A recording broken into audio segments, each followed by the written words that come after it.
another man's treasure, a saying we've all heard before. Growing up, my parents always taught me that things can always be replaced. Stuff is just stuff. Today, I'm going to tell you about 3 things that I do have in my possession that I hold dear to my heart. The most important thing that I own, and I love to come home to, are my 2 dogs. Phoebe is my 3-year-old pit bull, who I left my own high school graduation party early to go get, and I got her for my mom as a running dog. When I brought her home, my mom said, "You can't go away to school because I can't take care of a dog by myself if you want to keep her." I said, "Okay, I'll go to Oakton," which I had originally planned to do. And 2 years later, my mom ended up having to move halfway across the United States to Oregon for work. So she left me and Phoebe behind. Arlo is my 2nd dog.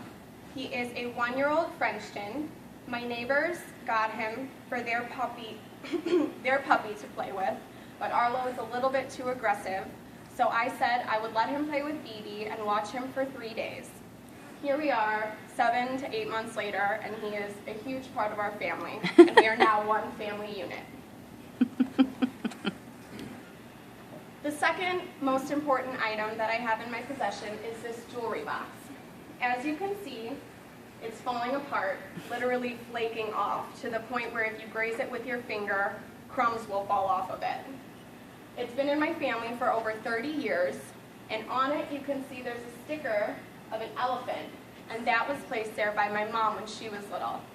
My mom came here from the Philippines when she was 4 years old with her 3 brothers, while my grandparents stayed behind in the Philippines to work. When they came here, they stayed with my grandma Diana, who is my great-grandmother, my grandfather's mom, and this was her jewelry box. When she passed away, most of her jewelry was sold because my aunt had a gambling addiction. So all of the jewelry that was supposed to be given to us and kept as family heirlooms was given away. Inside of the jewelry box, these pearls aren't real. Nothing in here is sterling silver, and none of these diamonds are real diamonds. But what makes it valuable is the family history behind it. When I was little, I would get so excited to play with them, and even though the clasps are all broken, I still have a lot of sentimental value and attachment to this item. The third item that is most important to me is this $2 bill. When I was little, my mom had $10 worth of $2 bills, and I'd never seen a $2 bill other than the ones my mom had. I always wanted to play with them and take them because, you know, when you're little, even a penny is valuable. So one day, my grandfather gave me this $2 bill.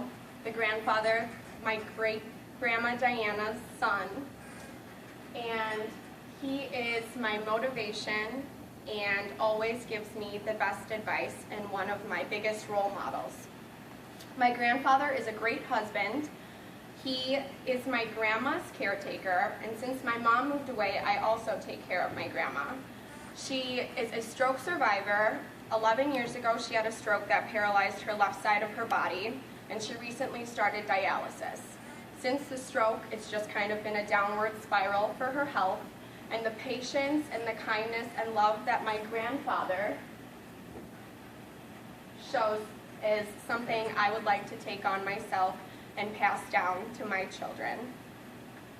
All of these items are very important to me because they are all family related. Family is very important to me, and I love my family. That's all. Okay.